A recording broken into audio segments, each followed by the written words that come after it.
Après 3 longues années d'attente, la saison 2 de Squid Game, probablement l'une des suites les plus attendues de l'histoire de Netflix, est enfin arrivée sur nos écrans. Cette nouvelle saison répond à la question qui a laissé tout le monde perplexe. Pourquoi Jae-in n'a-t-il pas simplement pris les 45,6 milliards de wons et rejoint sa fille au lieu de chercher à retourner dans les jeux? Elle explore également sa quête pour détruire les jeux et affronter le frondement. Cependant, Jae-in ignorait que la personne qu'il cherchait était littéralement sous son nez tout ce temps.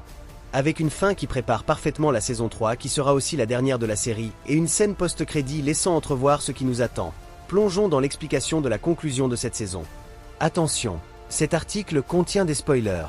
À l'intérieur des jeux, la fin de la saison 2 n'a pas offert de véritable résolution, car elle a été pensée pour s'étaler sur 2 saisons. Dès le début, on savait qu'il y aurait une saison 3 confirmée par le créateur comme étant la dernière. L'épisode 7 se termine donc abruptement avec la mort de Jung-bae, tué par le frondement en guise de punition pour l'insurrection orchestrée par Jae-in. Cette perte a pour but d'alourdir encore davantage la conscience de Jae-in, déjà hanté par les morts qu'il a causées. Cette saison met en lumière la détermination de Jae-in à éliminer le frondement et les organisateurs des jeux, mettant fin à ce spectacle cruel où des individus endettés et marginalisés sont utilisés comme divertissement pour les riches. Le frondement, de son côté, a participé au jeu en tant que joueur numéro 1, un clin d'œil au créateur des jeux, Il-nam, pour taquiner Jae-in et tester sa morale. Par exemple, Jae-in a été prêt à sacrifier certains DX pour le bien commun, une action en contradiction avec sa philosophie.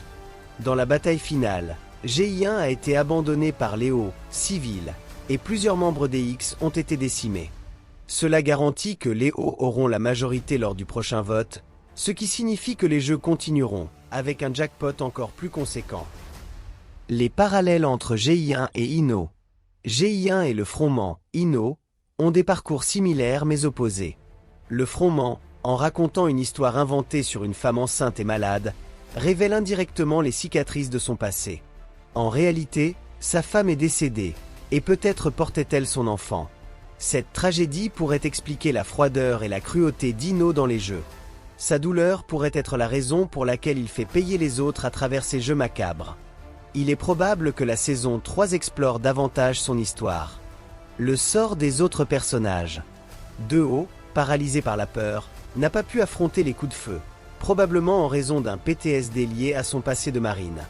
Juni et Manji ont réparé leur relation, laissant espérer une possible réconciliation future pour eux et leur enfant à naître. Yanju, prête à mourir pour tirer sur les soldats, a été arrêté par Gamjia, assurant sa survie pour la prochaine saison. Le mystère autour de numéro 11. Le personnage numéro 11 a marqué cette saison. Ancienne nord-coréenne, elle a rejoint les jeux pour gagner de l'argent afin de retrouver sa fille laissée derrière. Cependant, elle s'est opposée à certaines pratiques, comme le trafic d'organes des candidats éliminés. Elle semblait avoir une connexion particulière avec le joueur 246, père d'une fille gravement malade. Dans les derniers moments, 246 a été abattu par un soldat au masque triangulaire. Était-ce elle ? Bien que probable, il semble peu cohérent avec son personnage de priver un enfant de son père. À l'extérieur de l'île, Juno, obsédé par l'idée de retrouver son frère, a collaboré avec un capitaine pour localiser l'île. Cependant, ce capitaine s'est révélé impliqué dans les jeux, sabotant un drone utilisé pour localiser les installations. Ce rebondissement suggère une nouvelle menace pour Juno et son enquête dans la prochaine saison. La scène post-crédit expliquée. La scène post-crédit montre 3 candidats s'avançant vers la célèbre poupée géante pour un nouveau jeu de 1, 2, 3, Soleil. Mais cette fois, une nouvelle poupée, Cheolsu, fait son apparition. Ce teaser promet une version revisitée de ce jeu emblématique dans la saison 3. Mon avis sur la saison 2. Après des années d'attente, c'était un plaisir de retrouver Squid Game. Cependant, je ne pense pas que cette saison ait atteint le même niveau que la première. Elle semble être une moitié d'histoire, car les saisons 2 et 3 ont été filmées ensemble. Il faudra donc attendre la conclusion pour juger pleinement cette intrigue. Les jeux, qui faisaient le succès de la première saison, étaient moins présents ici, laissant place à des intrigues secondaires parfois moins captivantes.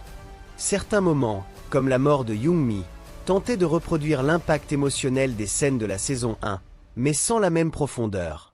Cela dit, la série excelle toujours dans son ambiance, avec une bande-son exceptionnelle.